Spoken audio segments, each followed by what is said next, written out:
Panen raya kembali dilakukan PJ Gubernur Sulsel, Bahtiar Baharudin dengan masyarakat Goa di Desa Bontosunggu, Kecamatan Bajeng, Goa pada Sabtu 21 Oktober 2023. Kali ini, PJ Gubernur Sulsel, Bahtiar Baharudin bersama PJ Sekda Goa, Abdul Karim Dania turun langsung ke sawah.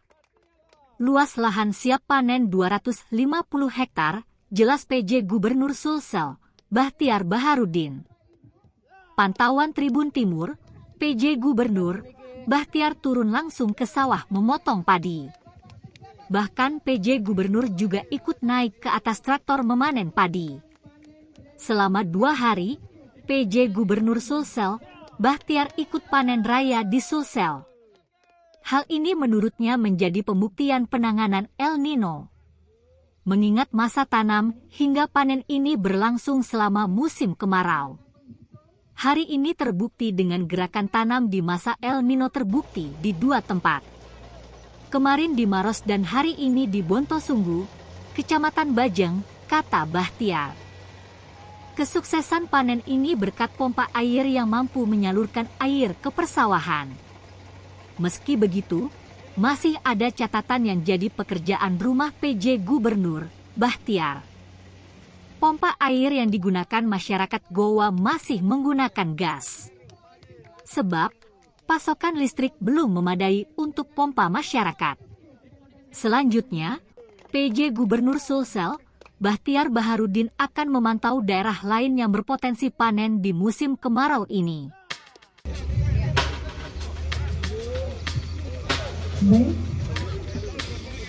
Baik, tanda penghitung.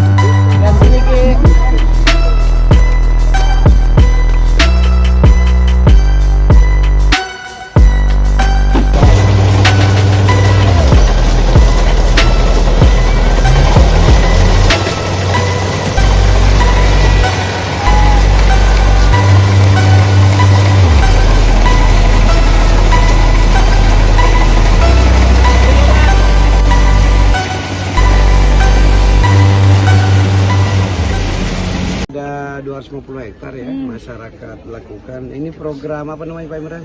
Gerakan tanam Pak. Gerakan tanam dari pengendalian El Nino. Pengendalian El Nino. Jadi provinsi, Dinas Pertanian ya, Kementerian Pertanian RI bersama Kementerian Pertanian Provinsi dan pertama Dinas Pertanian Provinsi dan Dinas Pertanian Kabupaten Kota itu tidak berdiam diri lah kira-kira selama terjadi El Nino kekeringan. Maka di seluruh daerah Indonesia yang memungkinkan untuk dilakukan penanaman dengan skema tertentu, itu dilakukan penanaman. Nah hari ini alhamdulillah sukses. Terbukti bahwa gerakan tanam di masa El Nino yang dilakukan oleh Dinas Pertanian sampai penyuluh-penyuluhnya di bawah itu di Sulsel terbukti di 2 tempat nih. Kemarin kita di Maros, kemudian hari ini kita di Desa Bontosunggu, Kecamatan Bajeng, Kabupaten Goa. Nah ini memberi pesan pada publik bahwa kita di Sulsel memang sukses melakukan upaya-upaya ekstra bagaimana menanam di musim kering, yaitu dengan menggunakan metode sumur pompa itu. Jadi sumur pompa itu. Cuma memang harus ada yang kita perhatikan berikutnya, itu kelihatannya ketersediaan listrik untuk mesin-mesin pompa itu. Karena pompa ini kan ada 2 macam. Kalau kemarin di Maros relatif tidak ada kendala karena itu mesin pompanya terjangkau oleh listrik PLN yang pada umumnya itu. Nah kalau yang di sini dia menggunakan gas, mesin pompanya menggunakan gas. Nah ini mungkin juga nanti saya akan sowan atau silaturahim ke kantor Pertamina ya, khususnya yang memiliki wewenang di bidang gas. Selama ini kan kota gas di daerah termasuk di Goa, di Selatan itu biasanya hanya memperhitungkan kota gas untuk rumah tangga. Ternyata gas kita sekarang kita pakai ada tambahnya lagi gas untuk pertanian karena mesin-mesin pompa air ini menggunakan gas. Satu lagi ini gas kita juga kita gunakan itu untuk mesin-mesin kita di laut. Mulai sudah sekarang sudah mulai ada kapal katinting, kapal-kapal itu mulai kecil-kecil itu untuk nampak ikan itu menggunakan juga gas. Download Tribun X sekarang, menghadirkan lokal menjadi Indonesia.